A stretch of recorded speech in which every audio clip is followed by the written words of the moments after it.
வாழ்க வளமுடன். 10ஆம் வகுப்பு சமூக அறிவியல் பாடம். கடந்த ஆண்டு நடைபெற்ற அரசு தேர்வில் தேர்ச்சியடையாதவர்கள் இப்போ சப்ளிமெண்ட்ரி எக்ஸாம் வரப்போகுது நெக்ஸ்ட் மந்த்து. ஸோ அதில் நீங்கள் தேர்ச்சி அடையணும் அப்படிங்கிற எண்ணத்தில் இந்த பதிவு உங்களுக்கு நான் கொடுக்குறேன். மிக முக்கிய ஒரு மதிப்பெண் வினாக்கள், ஒரு 12 வினாக்கள், ஒரு மதிப்பெண் வினாக்கள் விடைகளோடு நான் கொடுக்க இருக்கிறேன். ஸோ மாணவர்கள் குறிப்பெடுத்து வச்சு படிங்க. டெய்லி 2 ஒரு மதிப்பெண் வினாக்கள் படித்தாலே கண்டிப்பாக இப்போ தேர்வு எழுதக்கூடிய மாணவர்கள் நீங்களும் என்ன செய்யலாம், முழு மதிப்பெண்கள் தேர்ச்சி அடையலாம். சரிங்களா? ஏகாதிபத்தியம் முதலாளித்துவத்தின் உச்சக்கட்டம் என கூறியவர் யார்? லெனின். ஏகாதிபத்தியம் முதலாளித்துவத்தின் உச்சக்கட்டம் என கூறியவர் லெனின்.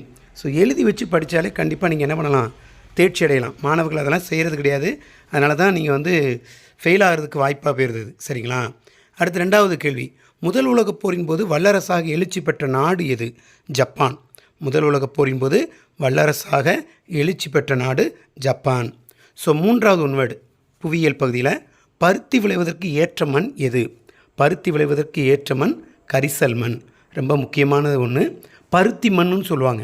கரிசல் மண் எவ்வாறு அழைக்கப்படுகிறதுன்னு கேட்டால் பருத்தி மண். சரிங்களா? ரொம்ப முக்கியமானது. அடுத்து 4வது ஒரு மதிப்பெண்னா தமிழ்நாட்டின் உயரமான சிகரம் எது? தமிழ்நாட்டின் உயரமான சிகரம் எது? இதற்கான பதில் என்ன அப்படின்னா தொட்டபெட்டா. இது மாதிரி இந்தியாவின் உயரமான சிகரம் K2 காட்வின் ஆஸ்டின். உலகின் உயரமான சிகரம் எவரெஸ்ட்டு. தென்னிந்தியாவின் உயரமான சிகரம் ஆனைமுடி. ஸோ தெளிவாக அந்த 4ஐயும் படித்து வச்சுக்கோங்க. கண்டிப்பாக 1 மார்க் உண்டு. அடுத்து 5வது 3 பக்கம் நீரால் சூழப்பட்ட பகுதி எவ்வாறு அழைக்கப்படுகிறது? தீபகற்பம். இதே 4 பக்கம் நீரால் சூழப்பட்ட பகுதி தீவுன்னு சொல்லுவாங்க. தெரிஞ்சு வச்சுக்கோங்க. சரிங்களா? ஸோ 3 பக்கம் நீரால் சூழப்பட்ட பகுதி தீபகற்பம். அடுத்து 6வது ஒன்வேர்ட் டேஸ் ஆறு விருத்த கங்கா என அழைக்கப்படுகிறது. எந்த ஆறை விருத்த கங்கா அப்படின்னு சொல்லுவாங்க? ரிவர். எந்த ரிவரை விருத்த கங்கா அப்படின்னு சொல்லுவாங்க அப்படின்னா கோதாவரி. ரொம்ப முக்கியமான ஒரு ஆறுங்க இது, கோதாவரி. டேஸ் ஆறு விருத்த கங்கா என அழைக்கப்படுகிறது கோதாவரி. பதில். சரிங்களா? அடுத்து 7வது ஒரு மதிப்பெண்னா பன்னாட்டு சங்கத்தின் முதல் பொதுச் செயலாளர் எந்த நாட்டைச் சேர்ந்தவர்? பன்னாட்டு சங்கத்தின் முதல் பொதுச் செயலாளர் எந்த நாட்டைச் சேர்ந்தவர்? இதற்கான பதில் பிரிட்டன். Britain, England, British. சரிங்களா? எல்லாமே ஒன்று தான். So Britain. இதற்கான பதில் பிரிட்டன். பன்னாட்டு சங்கத்தின் முதல் பொதுச் செயலாளர் எந்த நாட்டைச் சேர்ந்தவர்? பிரிட்டன். அடுத்து 8வது ஒரு மதிப்பெண்னா அமெரிக்கா தனது முதல் அணுகுண்டை எங்கே வீசியது? ஜப்பான் மீது வீசியது. ரைட்டு. ஜப்பான் நாட்டில் எங்கே? ஹிரோஷிமா. சரிங்களா? ஹிரோஷிமாவில் தான் ஃபஸ்ட்டு வீசுது.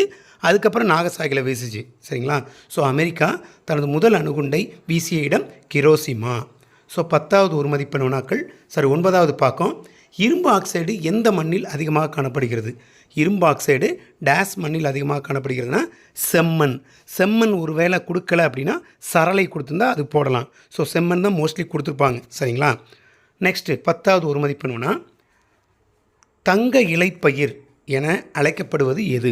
தங்க இலைப்பயிர் என அழைக்கப்படுவது எது? தங்க இலைப்பயிர் என அழைக்கப்படுவது சணல். ரொம்ப முக்கியமான ஒரு மதிப்பெண்னா தங்க இலைப்பயிர் என அழைக்கப்படுவது சணல். இதெல்லாம் பப்ளிக் கொஸ்டின். அடுத்து 11 டேஸ் ஆண்டில், எந்த ஆண்டில் லொக்கர்னோ உடன்படிக்கை கையெழுத்திடப்பட்டது? டேஸ் ஆண்டில் லொக்கர்னோ உடன்படிக்கை கையெழுத்திடப்பட்டது.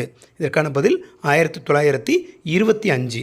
இதே மாதிரி லேட்டரன் உடன்படிக்கை எந்த ஆண்டு கையெழுத்திடப்பட்டது அப்படின்னா 1929. ஞாபகத்தில் வச்சுக்கோங்க. அடுத்து 12வது பார்க்கும். உலகத்தின் எந்த பகுதி டாலர் அரசியல் ஏகாதிபத்தியத்தை விரும்பவில்லை? Latin America.